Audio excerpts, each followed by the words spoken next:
and I am back for a review. Now, if you watch Beauty News, I'm also doing a review on the Beauty News channel for this, but I am going to insert more of my opinion and tell you what I think, whereas that was more like factual and like breakdown of this and cost and da.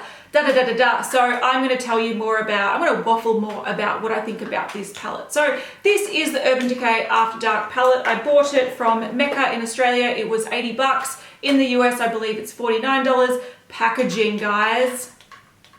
Packaging's amazing. So that is the box it comes in. It is gorgeous. Of course, I've got a lot of lights going on, so it looks particularly amazing on camera. But that is the packaging as well. It's like a, I don't know, just a purple plastic with what looks like a layer on top that almost has like an oil slick look to it. So the packaging itself does look pretty, but man, the box is something else. It is just, I just can't even. And the back also has the shades and the amazingness and the awesomeness. Check it out. Mesmerizing, it's mesmerizing. Anyway, so this is a limited edition palette from Urban Decay. I will link down below where you can get it. Like I said, I got mine from Mecca. In the US, you can get it from the Urban Decay website. And it contains 10 shades. And these are described, I'll take the brush out for a second. It comes with a brush as well.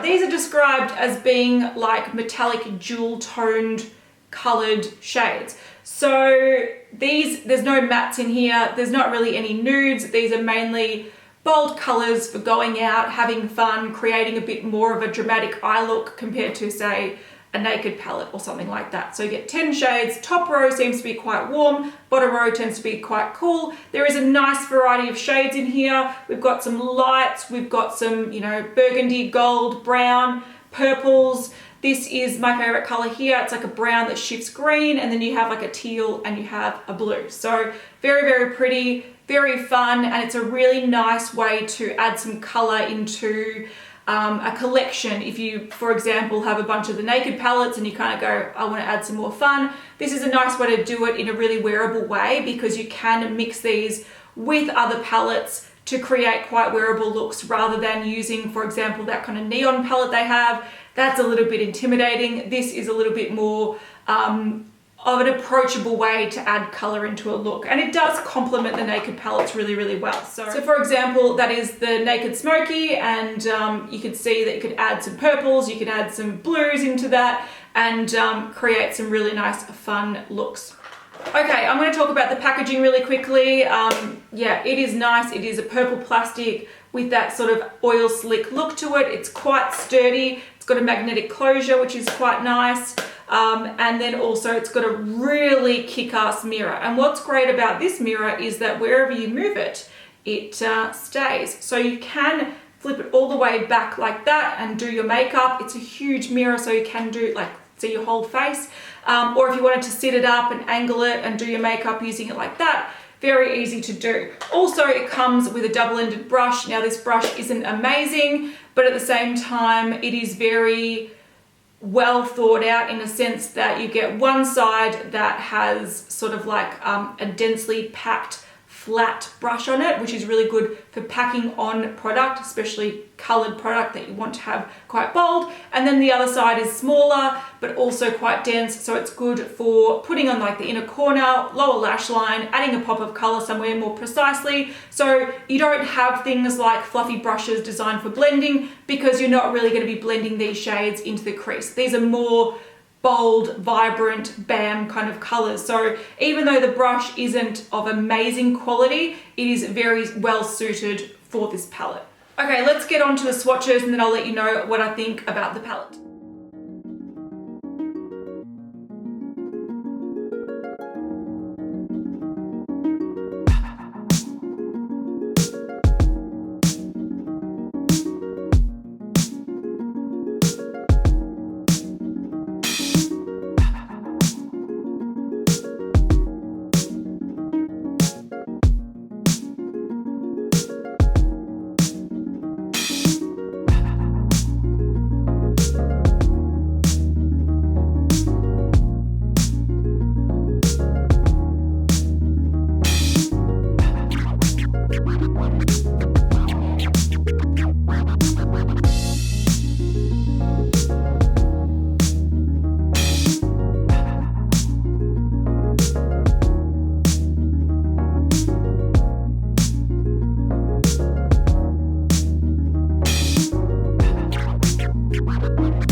swatches, you can see that they do generally perform relatively well. You can see that the color range is quite nice, it's quite wearable. It's colorful, but like not scary colorful. But you might have also realized that some of the shades aren't super pigmented, and they really do need an amazing primer to go alongside them, or to use as a base. And I find that the best way to use this is with a glitter glue, and my favorite one is by Too Faced. I think a basic primer, you'll get longevity out of these, but you won't get the intense color that you might expect. So I think that's the biggest problem with this palette, is that it actually looks a lot more wearable than you might expect, which can be a good thing if you found the colors quite intimidating, but it's also a bad thing in a sense that if you wanted a really bold, vibrant color, you're not really getting them. Like my favorite shades in here are definitely Backfire and Lounge down here, and I find that you can create super wearable looks out of these. And in fact, I've been wearing these to work, I've been wearing them just out and about, and people think I'm just wearing like a nude eyeshadow, whereas I'm like, I'm wearing purple, I'm wearing green, and it just doesn't really translate well on the eye unless you really pack it on or you really put a good primer on underneath. So I do find that even though it makes this palette a lot more wearable, I think I didn't really buy it to be super wearable. I bought it to be quite impactful and quite dramatic, and it doesn't deliver with that. But I do want to say that the best thing about this palette is the amount of product you get for the price. So you get each shade, so there's 10 shades clearly, each shade has 1.4 grams of product. Now a single Urban Decay eyeshadow is 1.5 grams. So you're only missing out on 1/10 of a gram per shadow. So it's pretty good. If you're getting just over the amount of 9 shades in this palette, plus the brush, plus the mirror, all that kind of stuff. And it is well priced. It's not super cheap to buy, but if you like all the shades, it's great value. So I'll put like the breakdown on the screen. So essentially, if you buy a single eyeshadow, it's this amount. It's very expensive. If you buy it in the palette, it's this amount. Much more affordable. And it works out to be something like this whole palette, you get the nearly 10 shades, like you get 14 grams of product in total for the price of around 2.5 single eyeshadows. So if you liked all the shades in here, then great, it's amazing value, it's a nice palette, it's very wearable. But the thing that annoys me the most is that there are 3 shades in here that aren't new shades. So 7 are brand new to this palette, but there are 2 that are permanent and 1 that's been discontinued but used to be permanent. So Backfire, Lounge and Fringe are the 3 shades that have been around previously, and Backfire and Lounge are still permanent. Now I'll put on the screen either some footage or some photos, because I did swatch I actually was drawn to those particular shades when I was checking out this palette in store, and I was just swatching some singles and I was like, oh my god, those are amazing. And then when I realized they're in the palette, I'm like, oh my god, I have to buy the palette. But then when I swatched them side by side, I realized that the singles were intense, beautiful, shimmery, bold, whereas the ones in the palette were just like meh meh. So you really, I just found it really frustrating that the singles were so gorgeous and they were so lackluster in the palette, and to get that vibrancy, you really need to layer them on top of a glitter glue, which is not something you should have to do, which annoys me about this palette. So I'm torn with this palette. It makes me want to go back and buy Lounge in a single, because that is my favorite shade of the whole palette. But I know how good value this palette is, how it's a really nice addition to just a basic nude, makeup collection. You get the brush, you get some, warm shades, cool shades, fun shades. But I just find that the fact that the original ones, like the permanent ones, are such better quality, it really frustrates me. So I'm a bit like, I have a love-hate with this. Love the amount of product you get, love the shade selection, but I don't think that this is as intense as I expected it to be. So I find it a little bit lackluster and a little bit disappointing there. But it does mean I can wear it a lot. Like even Backfire, I find this shade is really nice as like to blend out a look. If you want to use like Lounge or some of the warmer shades and then blend it out with this kind of muted purple, really, really, really great. But would I have preferred to see the single formula in this? Hells yeah, I would have, because they were absolutely gorgeous.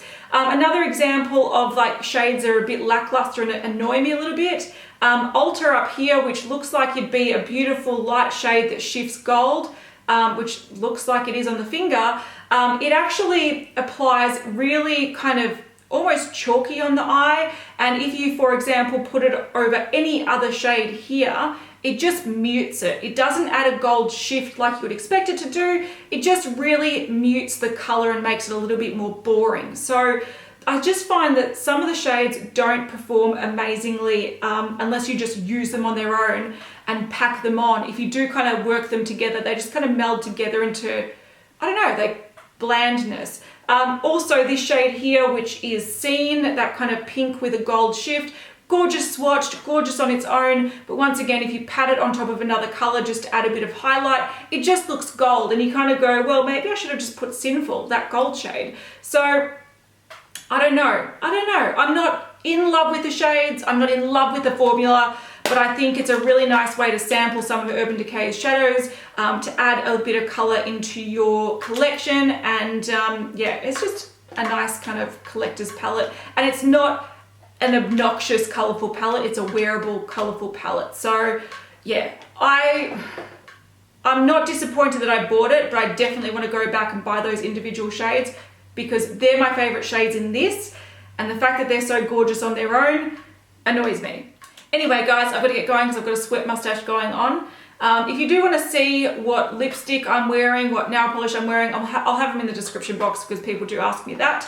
But in conclusion, good value, nice colors, quality, and like pigmentation is not as I expected. So it makes it a lot more wearable, and I have been using it a lot, which is great. But I want more pigmentation behind some of the shades. So yeah, let me know if you've tried this palette, what you think of it. If you didn't buy it, why not? And let's just get distracted with this. Woo! Anyway guys, I'll see you next time. Hopefully that was interesting, and give it a thumbs up if you liked it, and I'll see you guys next time. It's hot.